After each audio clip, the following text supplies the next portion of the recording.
அஸ்ஸலாமு அலைக்கும் வரஹ்மத்துல்லாஹி வபரகாத்து. அல்ஹம்துலில்லாஹி ரப்பில் ஆலமீன் வல் ஆகிபத்து லில் முத்தகீன் வஸ்ஸலாத்து வஸ்ஸலாமு அலா ஸய்யிதில் அன்பியாஇ வல் முர்ஸலீன் வ ஆலிஹி வ ஸஹ்பிஹி வ மன் தபியஹும் பி இஹ்சானின் இலா யௌமித்தீன். அம்மா பஅத். கண்ணியத்திற்குரிய எல்லாம் வல்ல அல்லாஹ்வின் நல்லடியார்களே, அன்பார்ந்த சகோதரர்களே, சகோதரிகளே, தரீகாவாதிகளும் சூஃபிசவாதிகளும் இந்த மார்க்கத்திற்குள்ளே இந்த மார்க்கத்தில் இல்லாதவைகளை இபாதத் என்ற பெயரிலே, திக்ர் என்ற பெயரிலே, அதை கொண்டு அல்லாஹ்விடத்தில் நெருக்கத்தை நாம் அடைந்து கொள்ளலாம்ங்கிற பெயரில் என்னென்ன பொய்களையும் புரட்டுகளையும் இந்த சமூகத்திற்குள்ளே புகுத்தி மக்களை வழிகெடுத்து கொண்டிருக்கிறார்கள் என்பதை தொடராக நாம் சொல்லி வருகிறோம். கடந்த பதிவிலே அஜ்மீரில் நடக்கும் ஒரு சில அவலங்களை பற்றி ரொம்ப ரொம்ப சுருக்கமாகத்தான் நாம் பதிவிட்டிருந்தோம். நிறைய நம்ம பேசணும்னா நாள் கணக்கில் பேசலாம். அவ்வளவு அநியாயங்கள், அக்கிரமங்கள் அந்த அஜ்மீர் தர்காவிலே நடப்பதை நாம் கண்கூடாக பார்க்க முடியும். இந்த தர்காக்களை வைத்துக்கொண்டு தங்களது வாழ்வாதாரத்தை தேடக்கூடிய இந்த தரீகாவாதிகள், சூஃபிசவாதிகள், அதற்கு கொடிதூக்கக்கூடிய ஆலிம்கள்,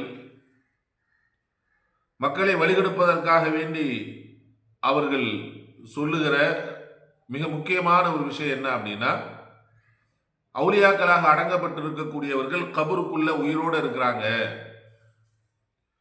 நீங்க சொல்வதையெல்லாம் அவங்க கேட்பாங்க, கேட்டு என்ன செய்வாங்கன்னா உங்களுடைய தேவைகளை நிறைவேற்றுவார்கள் என்று எல்லா தரீகாவாதிகளும், எல்லா கபரை ஆதரிக்கக்கூடிய எல்லோருமே இந்த விஷயத்தை சொல்வதை பார்க்கலாம். சரிங்க, கபரில் இருக்கக்கூடிய அவர்கள் உயிரோடு இருக்கிறார்கள், நாம் சொல்றதெல்லாம் கேட்குறாங்க என்பதற்கு என்ன ஆதாரம் என்று நாம் கேட்டால், எல்லோரும் சொல்லக்கூடிய ஒரே ஒரு வசனம் என்ன அப்படின்னா, சூரத் பக்ரால 154வது வசனம், வலா தகூலு லிமன் யுக்தலு ஃபீ ஸபீலில்லாஹி அம்வாத். அல்லாஹ்வுடைய பாதையில் எவர்கள் கொல்லப்பட்டிருக்கிறார்களோ, அர்த்தம் இங்கே கவனிக்கப்பட வேண்டும். லிமன் யுக்தலு ஃபீ ஸபீலில்லாஹ், அல்லாஹ்வுடைய பாதையில் எவர்கள் கொல்லப்பட்டிருக்கிறார்களோ அவர்களை பற்றி நீங்கள் சொல்லாதீர்கள். அம்வாத்துன், இறந்தவர்கள் என்று சொல்லாதீர்கள். பல் அஹ்யாஉன், என்றாலும் அவர்கள் உயிரோடு இருக்கிறார்கள். வலாக்கின் லா தஷ்உரூன், என்றாலும் நீங்கள் அதை உணர மாட்டீர்கள். அவர்கள் உயிரோடு இருக்கிறார்கள் என்பதை உங்களால் உணர முடியாது என்று அல்லாஹ் சுப்ஹானஹு வ தஆலா சூரத் பக்ராவிலே சொல்லி காட்டுகிறார். பார்த்தீர்களா, அல்லாஹ்வுடைய பாதையிலே கொல்லப்பட்டவர்கள் அப்படிங்கிற அந்த வசனத்தை ஓதி காமிச்சா, பார்த்தீங்களா அவுலியாக்கள் உயிரோடு தான் இருக்கிறாங்க, இந்த வசனமே சொல்லுது அப்படின்னு என்ன செஞ்சிருவாங்க, அடிச்சுட்டு போயிடுவாங்க. நான் கேட்கக்கூடிய விஷயம் என்னவென்றால், இந்த வசனத்தில் குறிப்பிட்டிருப்பது ஷஹீதுகளை பற்றி குறிப்பிடப்பட்டிருக்கிறதா, அல்லாஹ்வுடைய பாதையில் சென்று போர் செய்து, எதிரிகளோடு போர் செய்து அந்த போரிலே கொல்லப்பட்டிருக்கிறார்களே அவர்களை பற்றி இந்த வசனம் பேசுகிறதா, அல்லது நீங்க சொல்லக்கூடிய உங்க அவுலியாக்களை பற்றி இந்த வசனம் பேசுதா? அல்லாஹ்வுக்கு பயந்து நீங்கள் பதில் சொல்ல வேண்டும். இங்கே அல்லாஹ் குறிப்பிடுவது ஷஹீதுகளை பற்றி அல்லாஹ் குறிப்பிடுகிறானா, அல்லது நீங்கள் சொல்லக்கூடிய அவுலியாக்களை பற்றி அல்லாஹ் இங்கே குறிப்பிடுகிறானா என்று சொன்னால், இதனுடைய விளக்கம், இதை பற்றி அல்லாஹ் சுப்ஹானஹு வ தஆலா சொல்லக்கூடிய மற்ற இடத்துல சொல்லுகின்ற இதற்கு விளக்கமாக சொல்லக்கூடிய வசனம், ஹதீஸில் வந்திருக்கக்கூடியவைகள், இதையெல்லாம் நம்ம வச்சு பார்த்தோம் அப்படின்னா, இந்த வசனத்தில் அல்லாஹ் குறிப்பிடுவது எதிரிகளோடு போர் செய்து கொல்லப்பட்ட ஷஹீதுகளைத்தான் அல்லாஹ் இங்கே குறிப்பிடுகிறார். உடனே சொல்லுவாங்க, அப்ப நம்ம அவுலியாக்கள் எல்லாம் ஷஹீத் இல்லையா? கண்டிப்பாக இல்லை. எல்லா அவுலியாக்களும் ஷஹீதுகளா அப்படின்னா நிச்சயமாக இல்லை. நல்லவர்களாக இருக்கலாம். நல்லவர்கள் கபரிலே எப்படி இருப்பார்கள் என்பது பற்றிய தெளிவான ஹதீசுகள் புகாரி முஸ்லிமிலே பதிவு செய்யப்பட்டு இன்னும் பல கிதாபுகளை பதிவு செய்யப்பட்டு வந்திருக்கிறது. நல்லவராக, அல்லாஹ்வுக்கு பிடித்தமானவராக வாழ்ந்து சாதாரணமா மரணித்திருப்பாங்க. ஏதாவது நோய்வாய்ப்பட்டோ அல்லது வயது மூப்பினாலோ அவர்கள் என்ன செஞ்சிருப்பாங்கன்னா மரணித்திருப்பார்கள். இவர்கள் சம்பந்தமாக என்ன ஹதீஸ் வருகிறது? கபரிலே வைக்கப்பட்டதற்கு பின்பாக அவரது உறவினர்கள் வீட்டுக்கு திரும்பிய உடனே 2 மலக்குமார்கள் வருவாங்க.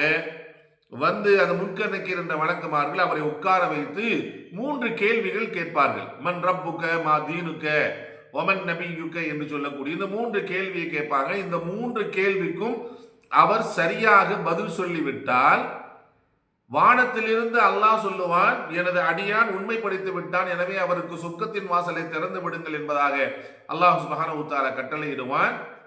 உடனே அந்த மையித், அந்த நல்லவர், அவர் சாலிஹ், அவர் ஒரு வழியாகவே இருக்கட்டும், ஆனால் நார்மலா மரணிச்சிருக்கிறார், எதிரிகளால் கொல்லப்படல, போர்ல மரணிக்கல, சாதாரணமானவராக அவர் சாதாரண நிலைமையில நோய்வாய்ப்பட்டோ வயது மூப்பின் காரணமாகவோ மரணித்திருந்தால் அவர் அந்த வழி சொல்லுவார், அந்த நல்ல மனிதர் சொல்லுவார், வழிதான் சொர்க்கத்தை கொண்டு அங்க உறுதி செய்யப்பட்டு விட்டார்னா அல்லாஹ்வுக்கு பிரியமானவர் தான். அப்ப அவருக்கு சொல்லப்படும், அவர் சொல்லுவார், எனக்கு சொர்க்கம் கிடைச்சிருச்சுங்கிறத நான் ஊர்ல போய் சொல்லிட்டு வந்துடட்டுமா அப்படின்னு கேட்பார்.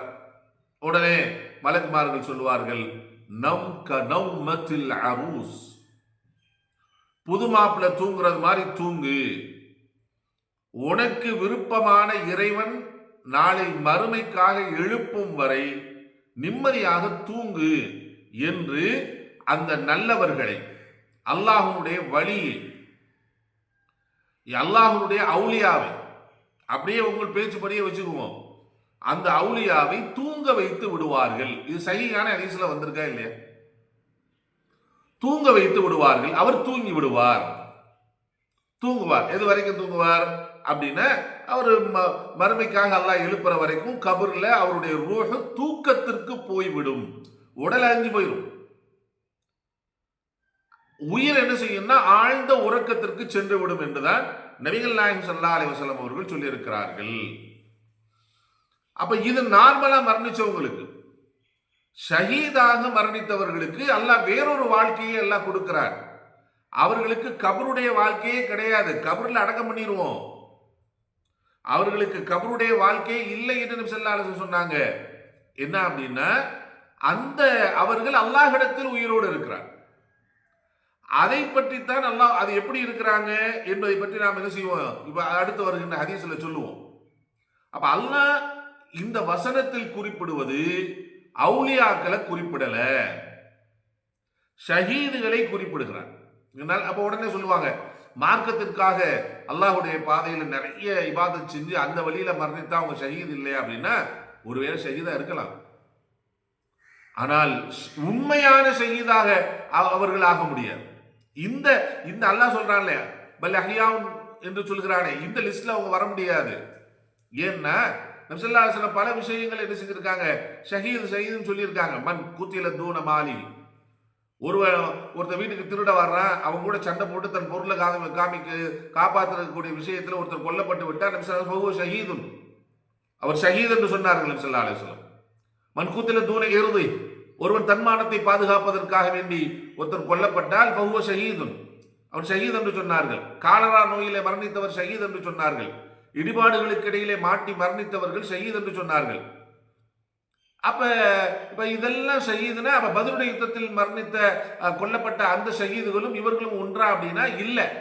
ஷஹீதுகளுடைய அந்தஸ்து கொடுக்கப்படுமே தவிர, ஷஹீதுகளுக்குரிய நன்மை கொடுக்கப்படுமே தவிர இவர்கள் எல்லாம் உண்மையான ஷஹீதாக மாற முடியாது.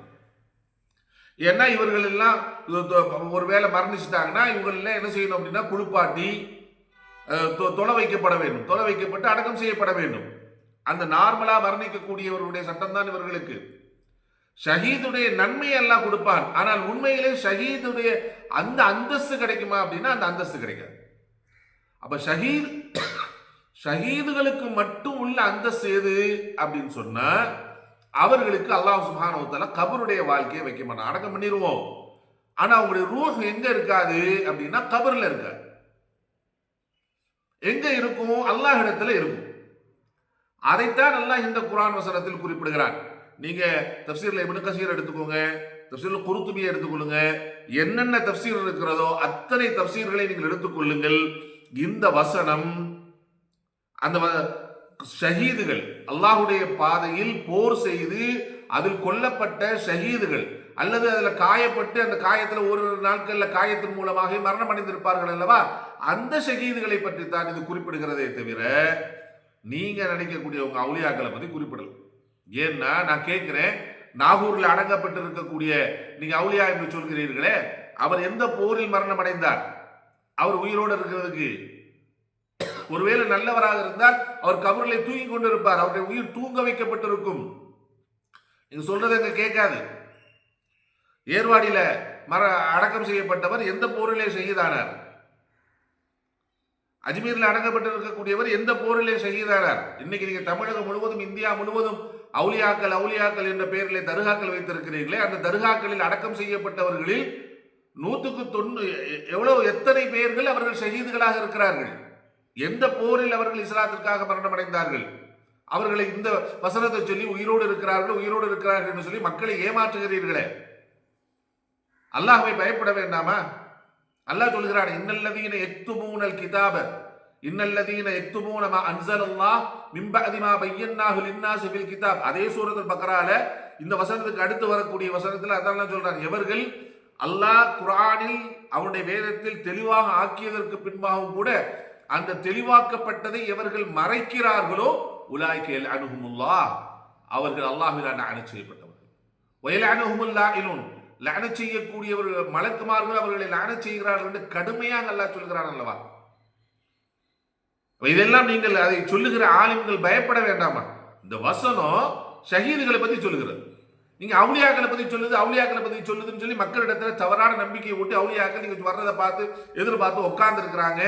நீங்க வந்த உடனே அதை கேட்ட உடனே நீங்க உங்களுக்காண்டி அவங்க கேட்டு முடிச்சிருவாங்க, அப்படி உயிரோடு இருக்கிறாங்க அப்படின்னு சொல்லி ஏமாற்றி மக்களை தர்காவின் பக்கம் இழுத்து மக்களை வழிகெடுக்கிறீர்கள் அல்லவா. இந்த வசனத்தை ஆதாரமாக வைத்துக் கொண்டு இந்த வசனம் என்ன இல்ல, ஷஹீதை பற்றி தான் சொல்கிறது. நீங்க நினைக்கக்கூடிய அவுலியாக்களை பற்றி இது சொல்லவில்லை. எல்லா அவுலியாக்களும் ஷஹீதுகள் இல்லை, இந்த வசனத்திற்குள் அவர்கள் வரமாட்டார்கள் என்பதற்கு இன்னும் மேல ஆதாரத்தை பாருங்க. அல்லாஹ் இங்க என்ன சொல்லிட்டான், அவர்கள் உயிரோடு இருப்பார்கள் சொல்லிவிட்டான் சூரத் பக்ரா 154வது வசனத்துல. இப்ப இந்த வசனத்துக்கு விளக்கமாக சூரத் ஆல இம்ரான்ல 169வது வசனத்தில் உயிரோடு இருக்காங்கன்னா எங்க உயிரோடு இருக்காங்க? கபருக்குள்ள உயிரோடு இருக்காங்களா அப்படின்னா கபருக்குள்ள உயிரோட இல்ல, எங்க இருக்கிறாங்க என்பதை அல்லாஹ் சுப்ஹானஹு வ தஆலா சூரத் ஆல இம்ரான்ல 169வது வசனத்தில் குறிப்பிடுகிறார். வலா தஹ்ஸபன்னல் லதீன குத்திலூ ஃபீ சபீலில்லாஹ், கத்தல கொண்டான், போராடினான், சண்டை செய்தான். குத்துலி என்றால் கொல்லப்பட்டார்கள். சூரத் பக்ராவிலே அப்படிதான், யுக்குத்தல், யார் அல்லாஹ்வுடைய பாதையில் கொல்லப்பட்டிருக்கிறார்களோ, போர்ல போய் ஷஹீதாக்கப்பட்டவர்கள், கொல்லப்பட்டவர்கள், அவர்களை பற்றி தான் அல்லாஹ் இங்கே பேசுகிறார்.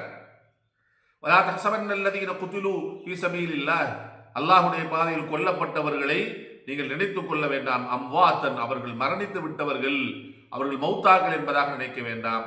பல் என்றாலும் அஹ்யாஉன் இன்த ரப்பிஹிம் யுர்ஸகூன், அவர்கள் உயிரோடு இருக்கிறார்கள், தங்களுடைய இரட்சகரிடத்தில் அவர்கள் உணவளிக்கப்பட்டுக் கொண்டிருக்கிறார்கள் என்று அல்லாஹ் சுப்ஹானஹு வ தஆலா சொல்கிறார். அப்ப அந்த ஷஹீதுகளுடைய உயிர் எங்க இல்ல? கபர்ல இல்ல. நார்மலா மரணிக்கக்கூடியவருடைய எல்லா உயிரும் கபர்ல தான் இருக்கும். ஒன்று வேதனை அனுபவித்துக் கொண்டிருப்பார்கள், அல்லது நிம்மதியா நல்லவர்களா இருந்தால் நிம்மதியா தூங்கிட்டு இருப்பாங்க, தூங்க வைக்கப்பட்டிருக்கும் அந்த உயிர். ஆனால் ஷஹீதுகளுடைய உயிர் அல்லாஹ்விடத்தில் இருக்கும் என்று அல்லாஹ் குறிப்பிடுகிறார். அப்ப இதற்கு விளக்கமாகத்தான் முஸ்லிமிலே நபி ஸல்லல்லாஹு அலைஹி வஸல்லம் அவர்கள் ஒரு செய்தியை என்ன செஞ்சிருக்காங்க, இந்த வசனத்திற்கு விளக்கமாக சொல்லி காமித்தார்கள். அந்த செய்தி முஸ்லிமிலே பதிவு செய்யப்பட்டிருக்கிறது. மஸ்ரூக் ரஹ்மத்துல்லாஹி அவர்கள் அப்துல்லா இப்னு மஸ்ஊத் ரலியல்லாஹு தஆலா அன்ஹு அவர்களிடத்திலே இந்த வசனம் சம்பந்தமாக நாங்கள் கேட்டோம், அல்லாஹ்விடத்தில் ஒரு உணவளிக்கப்பட்டுக் கொண்டிருக்கிறார்கள் என்று அல்லாஹ் குறிப்பிடுகிறானே, அதனுடைய விளக்கம் என்ன என்பதாக அப்துல்லாஹ் இப்னு மஸ்ஊத் ரலியல்லாஹு தஆலா அன்ஹு அவர்களிடத்திலே நாங்கள் கேட்டோம். அதற்கு அவங்க சொன்னாங்க, அம்மா இன்னா கது சஅல்னா அன் தாலிக், நாங்களும் இதை பற்றி நபிகள் நாயகம் ஸல்லல்லாஹு அலைஹி வஸல்லம் அவர்களிடத்திலே கேட்டோம். அப்ப நபி ஸல்லல்லாஹு அலைஹி வஸல்லம் அவங்க எங்களுக்கு சொன்னாங்க, அர்வாஹுகும் ஃபீ ஜௌஃபி தைரின் ஹுதுரின் லஹா, ஹுதுரின் பச்சை பறவையின் உடலுக்குள்ளே அவர்களது கூட்டுக்குள்ளே என்ன செய்யப்பட்டிருக்குன்னா அவங்களுடைய ரூஹ் வைக்கப்பட்டிருக்கும். ஒரு பச்சை பறவை, அந்த பறவையினுடைய அந்த உடம்புக்குள்ள என்ன இருக்கும், இந்த ஷஹீதாக்கப்பட்ட ஷஹீதுகளுடைய உயிர் இருக்கும். லஹா கனாதீல், அதற்கு கூண்டு இருக்கும். முஅல்லகத்துன் பில் அர்ஷ், அந்த கூண்டு எங்கே தொங்க விடப்பட்டிருக்குன்னா அல்லாஹ்வுடைய அர்ஷ் மேல தொங்க விடப்பட்டிருக்கும். தஸ்ரஹு மினல் ஜன்னதி ஹைது ஷாத், அந்த கூண்டுல உட்கார்ந்துருக்கும். அப்படி போய் என்ன செய்யும்னா சொர்க்க முழுவதையும் போய் சுத்தி வந்து மறுபடியும் அங்க இடத்துக்கு வந்து சும்மா தகவீலா தில்கல் கனாதி, நல்லா சுத்தி அடிச்சு நல்லா பார்த்துட்டு நல்லா அங்க இருக்கக்கூடியதை நல்ல முறையில் உண்டு விட்டு மீன் என்ன செஞ்சிடும், தன்னுடைய கூட்டுக்கு வந்து விடும் என்று நபி ஸல்லல்லாஹு அலைஹி சொன்னாங்க. சொல்லிட்டு அந்ததுக்கு பின்னாடி அல்லாஹ் ஃபத்தலா இலைஹிம் ரப்புகும் இத்திலாஅத், அல்லாஹ் சுப்ஹானஹு வ தஆலா அவர்களுக்கு முன்பாக தோன்றி கேட்பான். ஃபகால, அல்லாஹ் கேட்பானா, ஹல் தஸ்தஹூன ஷைஆ, உங்களுக்கு வேற ஏதாவது வேணுமா, வேற ஏதாவது ஆசைப்படுகிறீர்களா என்று அல்லாஹ் கேட்பான். காலு, அவங்க அந்த ஷஹீதுகள் சொல்வார்கள், பச்சை பறவையின் கூட்டில் இருக்கக்கூடிய அந்த ஷஹீதுகள் சொல்வாங்க, ஐ ஷையின் நஸ்தஹி வ நஹனு நஸ்ரஹு மினல் ஜன்னதி ஹைது ஷனா, சொர்க்கத்துல நாங்க விரும்பின இடத்துக்கு போறோம், நாங்க அவ்வளவு நல்லா சந்தோஷமா இருக்கோம், வேற எதை நாங்க ஆசைப்பட எங்களுக்கு ஒண்ணுமே புரியல, நாங்க எதை மேல ஆசைப்படுறதுன்னு எங்களுக்கு தெரியல, அவ்வளவு விஷயங்களும் எங்களுக்கு இங்கே கிடைத்து கொண்டிருக்கிறது என்பதை சந்தோஷமாக சொல்வார்கள். ஃபஃஅல ذلك بهم ثلاث مرات, அல்லாஹ் திருப்பி கேட்பான், வேற எதுவும் உங்களுக்கு ஆசை இல்லையா என்று கேட்பான். திருப்பி இதே பதில் சொல்லுவாங்க. ஃபலம்மா ரஅவ் அன்னஹு லம் யுத்ரகு மின் ஐ யுஸ்அலு, அப்ப அந்த பறவைகள் அந்த ஷஹீதுகள் நினைப்பாங்கன்னா, நாம வேற எதையாவது அல்லாஹ் இடத்துல கேட்காத வரைக்கும் அல்லாஹ் நம்மளை விட போறது இல்லை, அப்ப அல்லாஹ் இடத்துல நம்ம ஒண்ணு கேட்போம் அப்படின்ட்டு காலுவங்க சொல்லுவாங்க, ரப் யா ரப், அது இறைவா, நுரீது அன் துரத்து அர்வாஹனா ஃபி அஜ்சாதினா, இறைவா எங்களது இந்த உயிரை மீண்டும் எங்களுடைய உடலுக்கு அனுப்பு, எங்க உயிர் பெற்று வரணும், வந்து ஹத்தா நுக்தல ஃபீ சபீலிக மர்ரத்தன் உக்ரா, மீண்டும் ஒரு முறை உன் பாதையில் கொல்லப்பட வேண்டும். இதை நாங்கள் விரும்புகிறோம். இங்க என்ன பேசப்படுகிறது? ஷஹீதுகள் பேசப்படுகிறார்களா, அவுலியாக்கள் பேசப்படுகிறார்களா? ஷஹீதுகள் பேசப்படுகிறார்களா, அவுலியாக்கள் பேசப்படுகிறார்களா? கொல்லப்படணும், இதை நாங்க விரும்புறோம் என்று சொன்ன உடனே ஃபலம்மா ரஆ அன் லைஸ லஹும் ஹாஜத்துன் துரிகு, அப்ப அவங்களுக்கு வேற எந்த ஆசையும் இல்லை, இதுதான் அவங்களுக்கு ஆசை இருக்கு, மற்ற சொர்க்கத்தில் அவங்க நல்லா சந்தோஷமா இருக்கிறாங்க என்ற உடனே அல்லாஹ் சுப்ஹானஹு வ தஆலா அவர்களை விட்டு விடுவான் என்று நபிகள் நாயகம் ஸல்லல்லாஹு அலைஹி வஸல்லம் அவர்கள் சொல்லி இருக்கக்கூடிய இந்த செய்தி முஸ்லிமிலே இடம்பெற்றிருக்கிறது. அப்ப இந்த செய்தி நமக்கு சொல்வது என்ன என்றால், நபி ஸல்லல்லாஹு அலைஹி வஸல்லம் இந்த வசனத்துக்கு யாரைத்தான் சொன்னாங்கன்னா ஷஹீதுகளைத்தான் சொன்னார்கள், அல்லாஹ்வுடைய பாதையில் கொல்லப்பட்டவர்கள் அவர்களைத்தான் சொன்னார்களே தவிர அவர்கள் உயிரோடு இருப்பார்கள். எங்க இருப்பாங்க? அல்லாஹ் இடத்துல இருக்கிறாங்க, கபர்ல இல்ல. இருக்கிறது எப்படி இருக்கிறாங்க? அவங்களுடைய உயிரை அல்லாஹ் ஒரு பச்சை பறவையின் கூட்டுல வச்சு அவங்களுக்கு தங்குவதற்காக அல்லாஹ்வுடைய அரிசிலே கூண்டுகள் தொங்க விடப்பட்டிருக்கும், அந்த கூண்டுல தங்குவாங்க, சொர்க்கமெல்லாம் போய் சுற்றி விட்டு வருவார்கள், வேண்டியதை அவர்கள் உண்டு விட்டு வருவார்கள். இப்படி அவர்கள் சந்தோஷமாக காலத்தை கழித்துக் கொண்டிருப்பார்கள். எது வரைக்கும் என்றால் கியாமத் நாள் வரைக்கும். கியாமத் நாள் வருகின்ற போது அல்லாஹ் அவர்களது உயிரை மீண்டும் அவருடைய உடலுக்கு என்ன செய்வான்? அல்லாஹ் சுப்ஹானஹு வ தஆலா அனுப்புவான் என்ற செய்தியை நாம் என்ன செய்யறோம் பார்க்கிறோம். இதே இதை கஅப் இப்னு மாலிக் ரஹ்மத்துல்லாஹ் அவர்கள், கஅப் இப்னு மாலிக் ரலியல்லாஹு தஆலா அன்ஹு அவர்கள் இதே விஷயத்தை சொல்லி காட்டுகிறார்கள். அஹ்மதிலே பதிவு செய்யப்பட்டிருக்கிறது. கான யுஹத்திஸு அன்ன ரசூலுல்லாஹி ஸல்லல்லாஹு அலைஹி வஸல்லம், நபிகள் நாயகம் ஸல்லல்லாஹு அலைஹி வஸல்லம் அவர்கள் எங்களுக்கு சொல்லிக் கொண்டிருந்தார்கள், இன்னமா நஸமத்துல் முஃமினுன் தாயிருன் யஅலுகு ஃபி ஷஜரில் ஜன்னah ஹத்தா யுர்ஜிஹுல்லாஹு தபாரக வ தஆலா இலா ஜஸதிஹி யௌம யபஅது. ஒரு முஃமினுடைய அந்த உயிர், ஷஹீதாக்கப்பட்ட அந்த ஷஹீதுடைய உயிர் அந்த பச்சை பறவையின் கூட்டில் இருந்துட்டு இருக்கும். அவர்கள் அங்கே என்ன செஞ்சிருப்பாங்க, இது தங்கி கொண்டிருப்பார்கள். எது வரைக்கும்னா ஹத்தா யர்ஜிஅஹுல்லாஹு தபாரக வ தஆலா இலா ஜஸதிஹி யௌம யபஅஸுஹு. அந்த எழுப்புகின்ற நாளையில் அல்லாஹ் சுப்ஹானஹு வ தஆலா அந்த உயிரை மீண்டும் அந்த உடலுக்கு அனுப்புற வரைக்கும் அங்க தங்கி இருப்பாங்க என்று நபிகள் நாயகம் ஸல்லல்லாஹு அலைஹி வஸல்லம் அவர்கள் சொல்லி காமித்திருக்கிறார்கள். அப்ப இது சம்பந்தமா ஏராளமான தஃசீர்ல ஏராளமான முஃபஸ்ஸிரீன்கள் இந்த வசனத்திற்கும் இதுக்கெல்லாம் இதுதான் சொல்றாங்க. நான் இப்னு கஸீர் நீங்க எடுத்துக்கோங்க. வேற என்ன அது மாதிரி தஃசீர் குர்துபி நீங்க எடுத்துக்கொள்ளுங்கள். வேற எந்த தஃசீர் எடுத்துக்கொண்டாலும் இந்த வசனங்களில் சொல்லப்படுவது அவுலியாக்கள் இல்லை, ஷஹீதுகள் சொல்லப்படுகிறார்கள். நன்றாக விளங்கிக் கொள்ளுங்கள். எல்லா அவுலியாக்களும் ஷஹீதுகள் இல்லை. எல்லா அவுலியாக்களும் ஷஹீத்.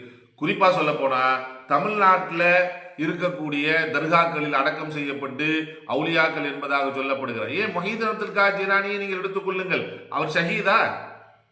போரில் கொல்லப்பட்டவர். நார்மலா அவங்க மரணித்தவர்கள், வயது மூப்பின் காரணமாக நோயினால் மரணித்தவர்களை தவிர அவர்கள் என்ன அல்ல, அல்லாஹ்வுடைய பாதையில் போர் செய்து கொல்லப்பட்டவர்கள் அல்ல, ஷஹீத் அல்ல.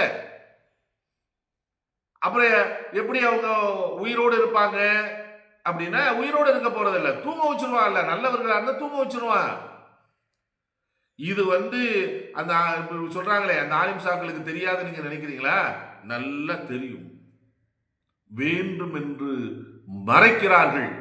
உண்மையை மறைத்துவிட்டு அதன் மூலமாக லாபத்தை அடைவதற்கு நினைத்துக் கொண்டு மக்களை வழிகெடுக்கிறார்கள். மக்கள் எப்படி வழிகட்டு போனாலும் பரவாயில்ல, நமக்கு கிடைக்கிறது கிடைச்சா போதும் என்று அந்த நினைப்புல மக்களை வழிகெடுத்துக் கொண்டிருக்கிறார்கள். எனவே அன்பார்ந்த சகோதரர்களே, சகோதரிகளே, நல்ல முறையில் விளங்கிக் கொள்ளுங்கள். அவர்கள் அவுலியாக்கள் உயிரோடு இருக்கிறார்கள் என்பதற்கு சொல்லக்கூடிய இந்த வசனம் அனைத்தும் ஷஹீதுகளை குறிப்பிடுகிறதை தவிர அவுலியாக்களை குறிப்பிடவில்லை. எனவே அவுலியாக்கள் என்று சொல்லப்படக்கூடியவர்கள் கபர்ல உயிரோட எல்லாம் இல்லை. அவர்கள் என்ன செய்யறாங்க அப்படின்னா, நல்லவர்களாக இருந்தால் தூங்க வச்சிருவான் அல்ல. அது பின்னாடி என்ன செய்ய போறது இல்லைன்னா, நீங்க நாம என்ன சொன்னாலும் என்ன கேட்டாலும் அவர்களுக்கு அங்கே கேட்க போவதில்லை. அவர்களுக்கு எதுவும் கேட்காது. அல்லாஹ் சூரத் அஹ்காப்ல அப்படிதான் சொல்றார். பமன் நதுலமு மிம்மை யதுஉ மின் தூனில்லாஹ். அல்லாஹ்வை விட்டு வேறொருவனை அழைக்கிறானே, எப்பேற்பட்டவன் என்று சொன்னால் கியாமத் நாள் வரைக்கும் அழைத்தால் அவர்களுக்கு எந்த பதிலும் கிடைக்காது. அப்பேற்பட்ட ஆளை நீங்கள் அழைத்துக் கொண்டிருக்கிறீர்களே, இவனை விட வழிகட்டவன் யார் இருக்கிறார் என்று அல்லாஹ் சுப்ஹானஹு வ தஆலா சொல்லி காட்டுகிறார். எனவே அன்பார்ந்த சகோதரர்களே, சகோதரிகளே, நாம் விளங்கிக் கொள்ள வேண்டும். இந்த வசனத்தில் சொல்லப்பட்டிருப்பது அவுலியாக்கள் அல்ல, ஷஹீதுகள் சொல்லப்பட்டிருக்கிறார்கள். அவுலியாக்கள் எல்லோரும் ஷஹீதுகளும் அல்ல. ஒருவேளை அவர்கள் ஷஹீதுகளாக இருந்தால் அவர்களது உயிர் எங்கே இருக்க போவதில்லை என்றால் அவர்களுடைய கபருக்குள்ள இருக்க போறதில்லை, வானத்தில் அல்லாஹ்விடத்திலே அவர்கள் உணவளிக்கப்பட்டு கொண்டிருக்கிறார்கள். அவர்கள் கபர்ல உயிரோட இல்லை என்பதை நீங்கள் நாம் தெளிவாக விளங்கிக் கொள்ள வேண்டும்.